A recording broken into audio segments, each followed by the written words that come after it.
సమాధానము శాంతిని మీకు ఇవ్వును గాక. దుఃఖపడకండి ప్రియులారా, ధైర్యం ఉండు. ఈరోజు ఇంకెన్నాళ్ళు నీ జీవితము మారుతలేదు నువ్వు అనుకుంటుండొచ్చు, కానీ ప్రభు త్వరలో ఈ రోజే నీ కుటుంబం పట్ల, నీ పిల్లల పట్ల, నీ భర్త పట్ల, నీ భార్య పట్ల, నీ చీకటి జీవితాన్ని వెలుగ్గా దేవుడు మార్చబోతుంది. ఈ రోజు హల్లెలూయా, వెలుగ్గా దేవుడు మార్చబోతుండు. వెలుగు నిన్ను తాకబోతుంది. బలమైన శక్తి నిన్ను ఆవరించబోతుంది ప్రియులారా. హల్లెలూయా. దేవుని వాక్యములలో వచ్చినప్పుడు బలమైన ఉజ్జీవం వస్తుంది. హల్లెలూయా. వాక్యము నీ జీవితంలో లేనప్పుడు కృంగిపోతావు, బలహీనపరచబడతావు. ఎప్పుడైతే దేవుని మాట నీ శరీరంలోనికి, నీ ఆత్మలోకి, నీ తలంపులోనికి ఇది వెళ్ళిపోతా ఉంటుందో నువ్వు ధైర్యముగా మార్చబడు. హల్లెలూయా, హల్లెలూయా. ఈ రోజు అలాంటి కృంగిపోయిన నీ పరిస్థితి ఉంటే దేవుడు ఈ రోజు నీతో మాట్లాడుతున్నాడు. రా, నా యొద్దకు రా. నీవు నీ చెడుతనాన్ని విడిచిపెట్టు, నీలో ఉన్న ఆ లోపాలని విడిచిపెట్టు, నీలో ఉన్న చెడు క్రియలను విడిచిపెట్టు, నీలో ఉన్న చెడు తత్వాన్ని విడిచిపెట్టు.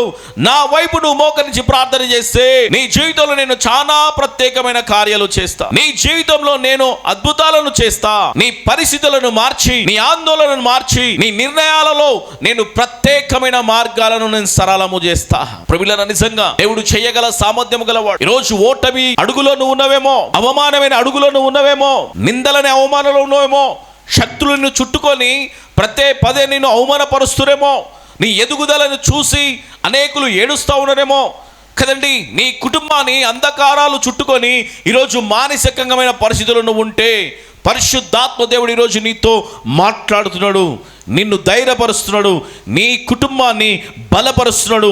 నీకున్న ప్రతి ఆ ఆందోళన నుంచి ఆయన విడిపించి సామర్థ్యమును మీకు కలగజేయబోతున్న ఈ రోజు. హల్లెలూయా. ఆయన సామర్థ్యము నీ మీద, నీ కుటుంబం మీద ఉండును గాక. హల్లెలూయా. కృంగిపోకండి ప్రియులారా, ఆయన బలము గలవాడు. హల్లెలూయా. చూడండి, అదే 40 కీర్తనలు 17వ వచనంలో ఒక మాట ఉంటుంది.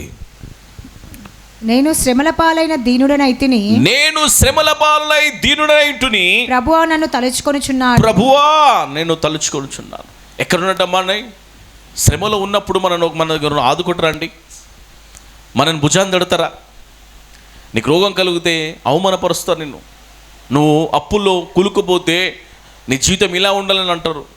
ఎవరు మన దగ్గరికి రారండి, ఎవరు మనని బలపరచరు, ఎవరు మనకు సహాయం చేయరండి, ఎవరు మన దగ్గరకు రారు. మనని ఎన్నో రకాలుగా అవమానపరుస్తూ ఉంటారు. కానీ యేసుక్రీస్తు ప్రభు ప్రేమ గలవాడైన, నా కుమారి నువ్వు భయపడకు, నువ్వు ఒంటరి దానివి అనుకుంటున్నావా? ఎవరు లేరని నువ్వు అనుకుంటున్నావా? డబ్బు లేదు, ఆస్తి లేదు, ఇల్లు లేదని నువ్వు అనుకుంటున్నావా? ఒంటరిగా నువ్వు మిగిలిపోయినావా?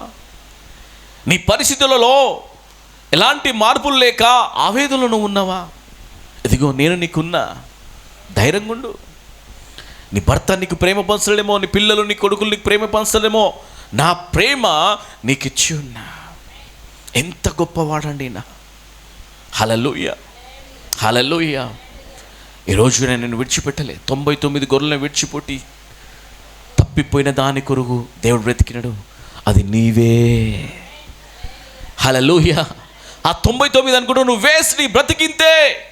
నీ జీవితంలో నువ్వు ఎప్పుడు ఎదగవు, నువ్వు ఎప్పుడు అప్పుల పాలు ఉంటావు, ఎప్పుడు భార్యతో గొడవ, భర్తతో గొడవ, నీ కుటుంబంలో నీతో ఏ పని లేదు, నీ దగ్గర ఆస్తి లేదు, డబ్బు లేదు, అంతస్తు లేదు, నువ్వు దేనికి పనికిరావు, నీ జీవితం చీకటే, నిన్ను ఎవ్వడు బాగు చేయలేడని అంటా ఉన్నారేమో. కానీ దేవుని కనుదృష్టి నీ మీద ఉంది ప్రియమిట్లారా. 99 జ్ఞానమైన గొర్రెలు నాకు వద్దు, విలువగల గొర్రెలు నాకు అవసరము లేదు, నా మాట వినని గొర్రెలు నాకు అవసరం లేదు, తప్పిపోయిన ఒక్క గొర్రె నాకు కావాలని ప్రభు వెతుక్కుంటూ నీ దగ్గరికి వచ్చినాడు. ఆ గొర్రెవు నీవే. హల్లెలూయా, హల్లెలూయా. ఆకారము లేదేమో, అందము లేదేమో, బలము లేదేమో, జ్ఞానము లేదేమో, చదువు లేదేమో, జాబు లేదేమో, యేసయ్యకు నువ్వు కావాలమ్మా. ఆయనకు నువ్వు కావాలే. ఆయన నిన్ను హత్తుకోవాలని, ఆయన నిన్ను బలపరచాలని, ఆయన రాజ్యములో నిన్ను వారసురాలుగా చేయాలని ఈరోజు ఆశపడుతున్నాడు ప్రేమిలారా. ఆయన నిన్ను బలపరుస్తున్నాడు. నీ ఒంటరి ఏడుపులైనా చూసినాడు. నువ్వు కుమిలిపోయిన